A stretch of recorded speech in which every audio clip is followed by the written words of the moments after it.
Let's delve into that Harry and Meghan documentary. See, I knew you lot were going to react to that. I knew you would. The first 3 episodes of 6 dropped on Netflix at 8 o'clock this morning. Now, if you haven't had a chance to watch it yet, here's a look. Now, we're in a really special position on the panel this morning because we have all watched all 3 episodes, which I'm sure you guys won't have had time to do yet, as well as anyone that's watching. But we have been able to watch all 3. What do you make of it so far, Jane? Well, it's interesting because the trailer obviously generated a lot of heat. Like they always put together trailers, don't they, with dramatic music and footage and whatever. And then the actual first 3 episodes, I think, it's very well made. And Meghan in the trailer says, doesn't it make sense to hear it from our point of view? And after the first 3 episodes, I think, yes, it does. And I think it's helped enormously, actually. Obviously, it is their side of the story, but I think they've been quite fair in how they've presented a lot of things, because I was waiting for them to be... There's a few things I would take issue with. But primarily for me, there's a lot of themes in here. There's themes about race, obviously. There's themes about the royal family. But the overarching theme for me is that it's about fame. And in their case, it's actually about mega fame. And it's about a royal family that is an institution that back in the day, they were a bit like those old school movie stars where what they presented to you on the screen was what you saw, but behind the scenes, you didn't really know much at all. They could give you whatever they wanted to give you. And now what's happened is you've got not only just the traditional media, you've got social media, you've got news websites, and you've got an institution that is like a rabbit in headlights, doesn't know how to handle the fact that there's all this, and they have become celebrities.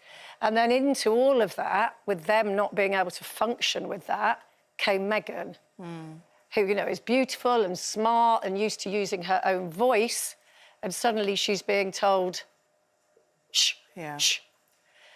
We don't do that like that here. And she's sort of thinking, but I want to say... Yeah. There was a point, isn't it, where she sort of talks about the fact that the Americanisms within her, which is, you know, to be quite loud and big. That she had to learn to be smaller and shrink herself because that's not how the British do it. Now, when you were watching it, Kelly, I could hear you going, yes, Harry, yes! And you were getting very, very... So you go, sorry, but yes, Harry! You know, what was your take on it? Well, what I loved about Harry was his realness to accept his faults, you know, like wearing the uniform that was inappropriate, but equally going, what do I now need to do to get this right? Which is kind of what I think we all need to do, look at ourselves sometimes and say, OK, I didn't get this right. What can I do to resolve that? From an educational perspective, the way that they've dealt with Black history, colonialism, all of that within the royal family, telling the story as it is and as it factually is, I'm talking about in terms of historical facts, I think that's a really important platform for them to make that statement known, because there's a lot of information in there that I think people still won't be aware of. And that informing their story and the little things that happen, like the brooch wearing and things that happen that kind of feed into this interweaving of this story that's now exploded in the way that it has. I really am enjoying it, and I think it's going to be a very difficult watch for lots of people that are associated, but I found it educational, and I found that it tied together the things that we're kind of thinking on the outside. Why did this happen? Why did she wear that hat? Why did she speak in this way? And we're kind of seeing the reasons behind that, and I hope that people treat it fairly and watch it as a whole programme before making a decision. Yeah, I think you're right. That's what you have to do, not make assumptions, actually watch it first without any judgment. I mean, I really related to what Meghan said about why they documented this. You know, a lot of people are quite scathing about, what do we need to see this? Well, I've documented a lot of painful parts of my life, and not just for telly, but for my own records, because sometimes things are quite overwhelming and you need to be able to have perspective to look back on them. And I think also what's really clear is when you watch Harry and the archives of Princess Di in the programme is a lot changes when you become a parent. You know, when I had my first child, like my mum's here in the audience today, when I had my first child, I think I rang my mum and said, I'm really sorry for everything I did. I get it now. And, you know, Harry had this awful bereavement as such a young child. And I think now he's become a dad, this is all coming back to the surface, and he's never been able to grieve publicly. We see in the programme, they talk about this royal family formula of carrying on, going out to meet the public the day of the funeral.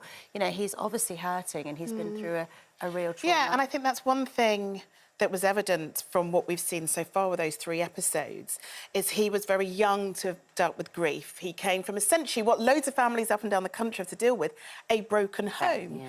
And, you know, she had to deal with something very similar. So the way that they've come together is almost kismet, one could say, because they have both been through so many similar experiences in their lives.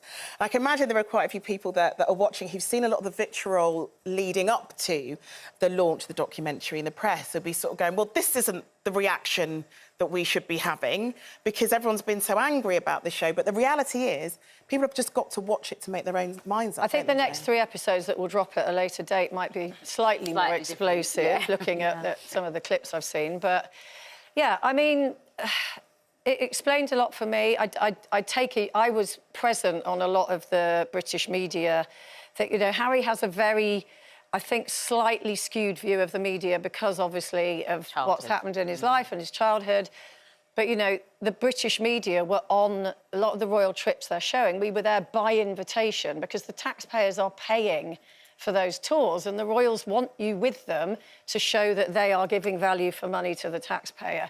And, you know, the Necker Island photo shoot where he said we had photographs, that was 10 minutes out of a week's holiday arranged with the royal detective. So there was a lot of sort of skewed stuff, but a lot of stuff that I think was a very valid point.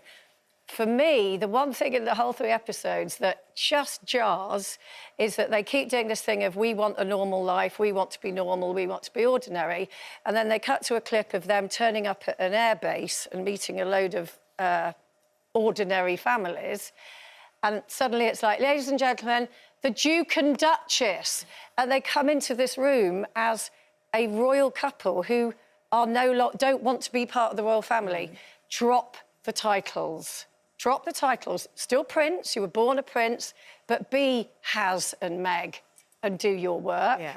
And I think that will have a lot more validity. Don't hang on to the titles of an institution that you don't like. But you can't say that they were in control of that introduction. You don't know when that particular event happened. Yeah, but you just go, by the way, don't introduce me as just say. But you don't know Harry when and that Meghan. event actually happened. So we can't, because they didn't say this event happened at this particular point in time. They've been very, very accurate in terms of their dating But they had left, of when stuff happened. They had left by then.